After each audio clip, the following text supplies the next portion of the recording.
Welcome back everyone. Mike McConville here again, Stratford, Ontario, Canada. We're just finishing up Aaron's road-worn Strat. We're also working on this 1942 Petite Bouche Selmer guitar. This is 20 serial numbers off Django Reinhardt's Petite Bouche guitar that he made famous with the Hot Club de France. So I'm doing the two jobs in tandem. Fret dress at the neck junction here, just finishing it up. We're just getting ready to buff. Strat is at the same spot, so we're just going to buff one, buff the other, and string them up and they're done.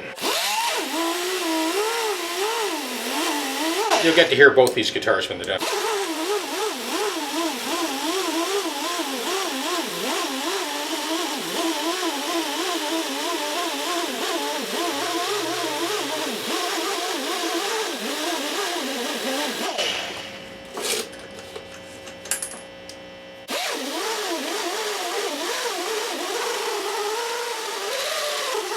We're over to the Selmer.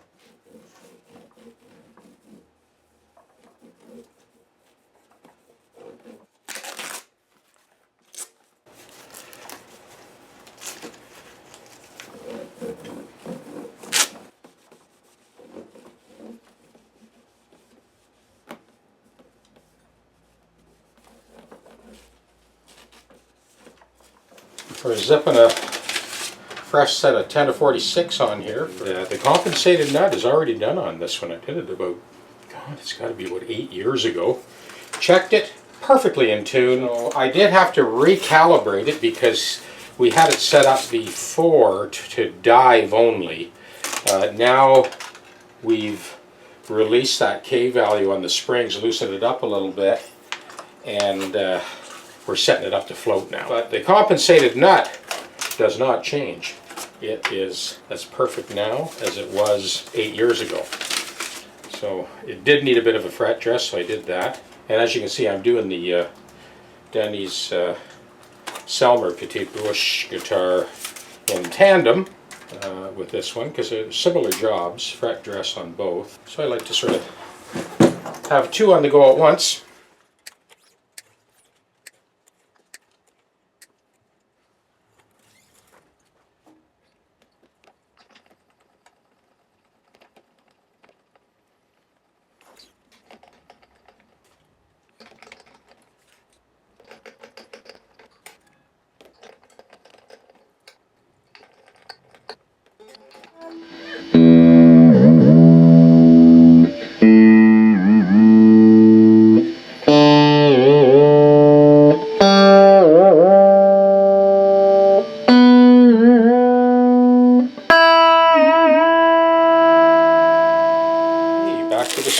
Frets are leveled, recrowned, and polished, and boy, I spent like a couple of hours scraping away at the foot of that bridge to get perfect contact all the way across. I'll bring you in for a closer look in a sec.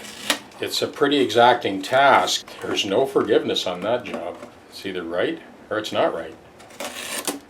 So these two guitars are wrapped up. As you can see, I did this whole job on the Selmer on the XLT unit because it only really needed the support right here. We weren't doing a fret dress full length, we were just doing that proverbial neck junction fret dress. A couple of pieces of painter's tape, very low tack tape on there to locate that floating bridge between the mustache, just so I get it right back into place now that I've done the fret dress. This is the puppy right here. I'm going to bring in for a really close look in a second, but right now we'll just get these strings on, get it tuned up. Now this is another guitar of Aaron's. It's a Epiphone Masterbilt acoustic.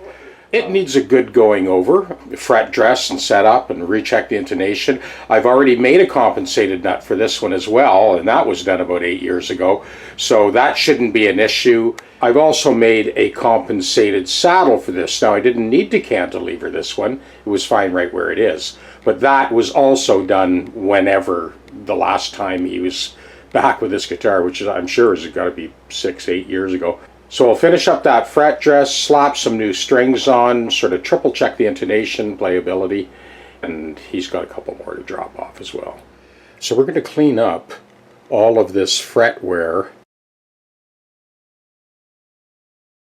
right up to about the 7th fret or so. So this is after the first pass with 400 grit. Right off the hop, we got rid of most of that stuff. Okay, we're going to step up to 600. So this is after the follow-up with the 600 grit and the emery paper. So we're just getting ready to buff right now.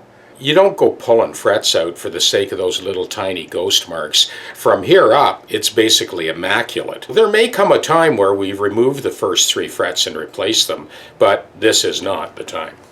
Just getting ready to put the strings on, but before we do, I wanted to point out again. So now you can see, I think you can see a little clearer now, that first fret on the 2nd string, there's a little ghost mark there. Same with here, same with here. So let's string it up and have a listen. So I thought it'd be an interesting exercise, you know, sort of 6 years down the road after I put the compensated saddle, compensated nut in. Let's see how this has held up over the last 6 or 8 years, whatever it's been. And this is especially pertinent to all of the Tier 3 Patreon guys that are actually doing compensated nuts and saddles. I just want to show you that it'll be well worth your while to learn this technique. Okay, here's 6th string.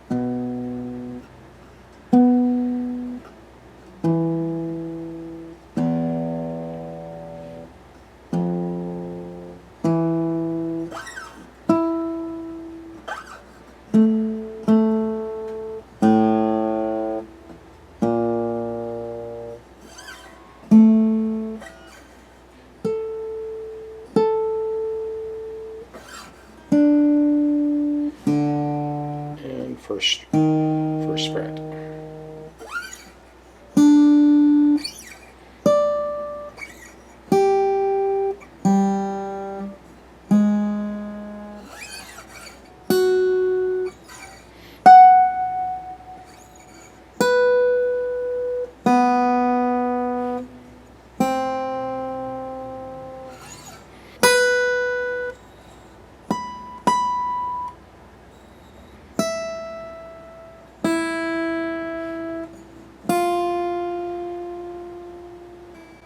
There we go.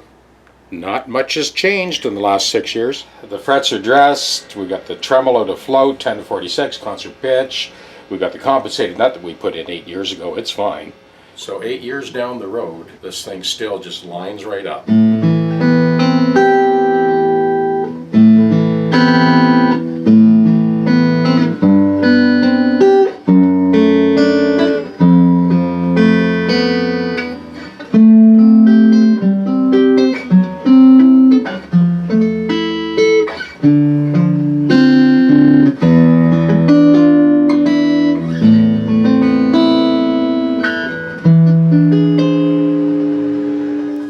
Round robin of all the garden variety chords are D, E,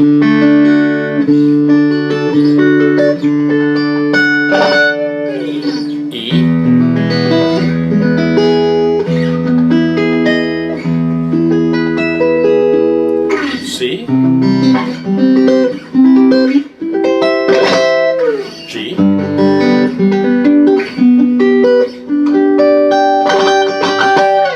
it's a done deal. Okay, for the sake of continuity, we'll just do the same progression again on the Strat.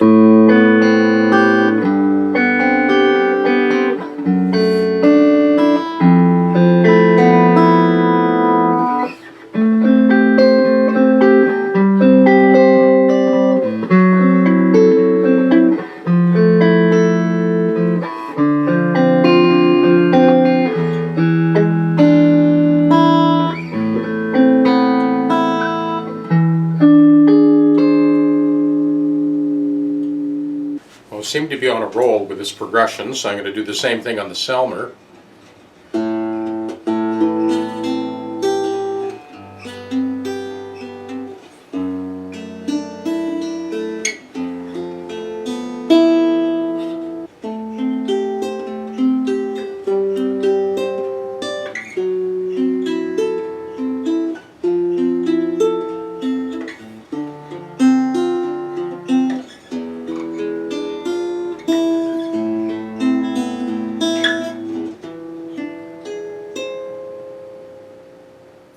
So this is the type of geometry I'm dealing with to make contact all the way across. Now there is a very minute space in between the 2 feet, and that's typical for this type of guitar. So that is how tight we got that bridge. And like I said, I scraped away at this ever so minutely, bit by bit. So when you think about the geometry, there's a little bit of distortion in the actual arch of the top. You have this sort of bulge in the top from here to here. And you have the typical sort of crease where the back portion of the soundboard is sort of bent back. So we're working within the confines of that mustache. These pieces are glued to the top, and the center piece floats. The intonation is actually surprisingly good when you consider it's just one straight line. You can see how the ridge of the bridge is actually sculpted. It's really quite a beautiful detail. So with the back of the bridge, it's the same challenge, to get that sort of intimate contact on the treble side and the bass side.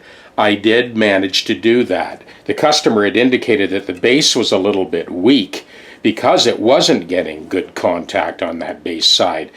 Now, to keep the intonation in line, because this bridge is floating, the customer just plays the open first string, frets the 12th fret note, and moves the bridge into place. So if the bridge happened to get knocked out of place a little bit, it's really, at this point, it's a no-brainer because we've got that perfect fit. But it's easy enough to play the open string, the 12th fret, and move this treble side either forward or back slightly until both the open string and the 12th fret octave are in tune. Same deal on the bass side. So the locate is really dictated by how accurately the guitar is in tune.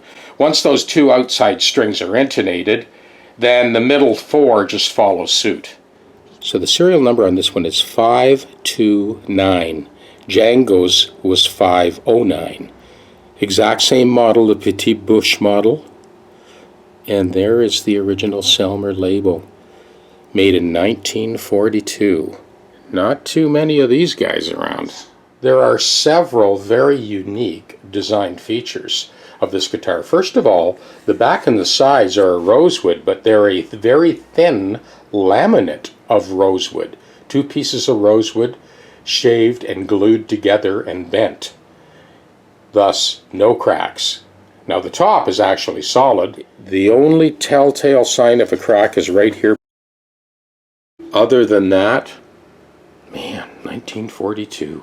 There isn't another fracture anywhere on that soundboard. Denny's pretty pumped about this one, as you can imagine. As you can see, the headstock has a very thick ebony overlay and this little backer piece behind the nut. And the nut essentially isn't your normal nut, it's really just a string guide. The 0 fret is what acts as a nut. And the scale length on this guitar is 26 3/8. You can see the glue line here. This headstock is a separate piece than the neck. And traditionally, walnut is the wood they use for necks. There's our neck to body joint. Ebony binding, and they've got that beautiful mitered purfling, and then just a straight cutaway. This model was the guitar of choice for Django Reinhardt for the bulk of his career.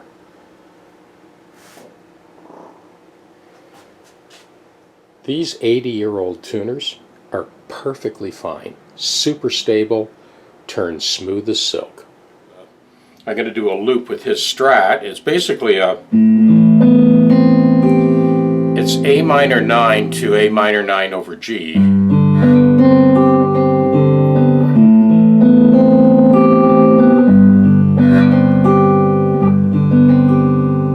I guess it's A minor 9 at 11 over G.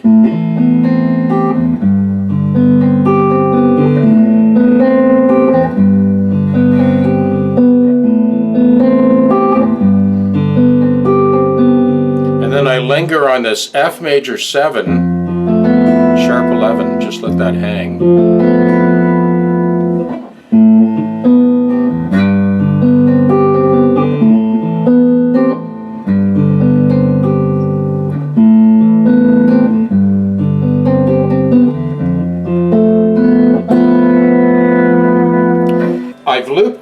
I'm going to let that play. I'm going to blow over with this guitar, and then I'm going to grab those other two guitars, the Selmer guitar. This way you get 3 guitars in one video. All right, let this go.